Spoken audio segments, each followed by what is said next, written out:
Hey guys, it's Josie, and today I have Miss Indy with me. Indy is my baby red-tailed boa, as you can see by her really pretty tail. She'll be a year old next month, and she's going to be a good demonstration of a very good girl. She's going to show you the body language because we're going to inform you on how to keep a pet snake today. So, if you can keep a good enclosure setup, have basic knowledge of handling and body language and feeding, you're going to have a perfectly happy, healthy snake that will be alive for 30 to 40 years. So, if you're in it for the long haul, keep listening.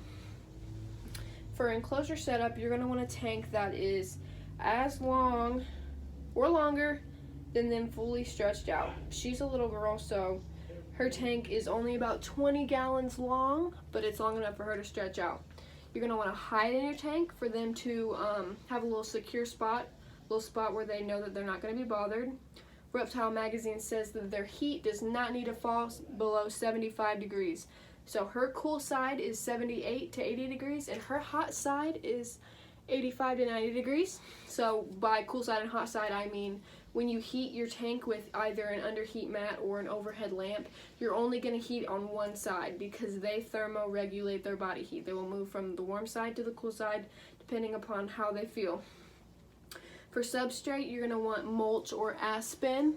Make sure you research for your snake just to make sure what they have is good. Pine needles are a big no-no because they can get stuck under their scales, and that's really painful for them. Let me think. Just make sure that you are cleaning out their tank. You're cleaning the poop and the nastiness out of their tank. Any shedded skin that you find, you need to take that out. They shed. Please excuse my boyfriend playing Xbox. I apologize. I don't have any other time to do this speech. For body language, as you can see, her tongue flicks are very long, and she's not doing it very often. That is a perfect example of a happy snake.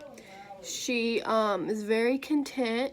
She's not really worried about anything. If her tongue flicks were short and doing it all the time rapidly, that means she's agitated or she's locked in on something. For her, just her body hanging like that is perfect.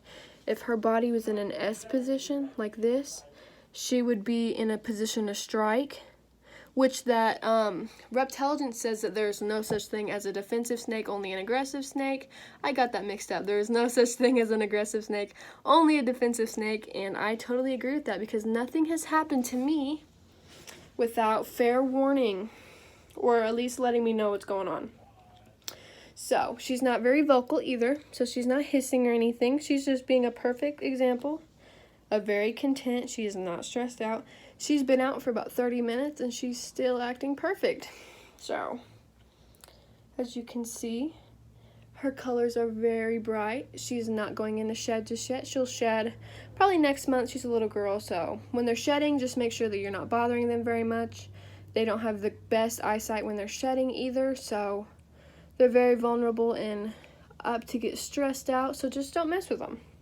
For feeding, you're going to want to feed your snake a prey item that fits just in about the fattest part of the girth, which for her is about right here. As long as there's a small lump right there that's not too overbearing, that it's going to be perfect. She eats about once a week.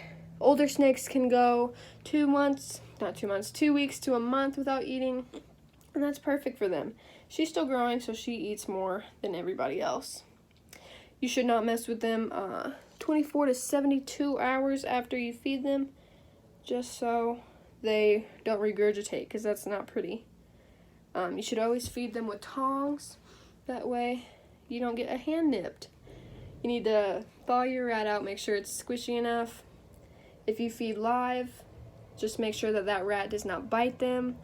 I don't feed live just because it's more dangerous, and if your snake will eat thawed rats, that is perfect and better. So let me show you guys. Reptile Forms talks about tap training, which is for larger snakes. I'd use this for my Burmese python. You get a snake hook, and when you go in to handle them, you tap them on the head to let them know that it is playtime. It is not feeding time, so that their feeding response does not turn on. So as long as you can understand how their body language is. You can see she's being very good. Understand feeding and give them a proper tank setup. You will have a happy, healthy snake that will be with you for a really long time. They are a lot of fun. Look, I'm just petting her on the head. She's not scary. Nothing to be scared of. Thanks for listening. If you have any questions, you can ask me.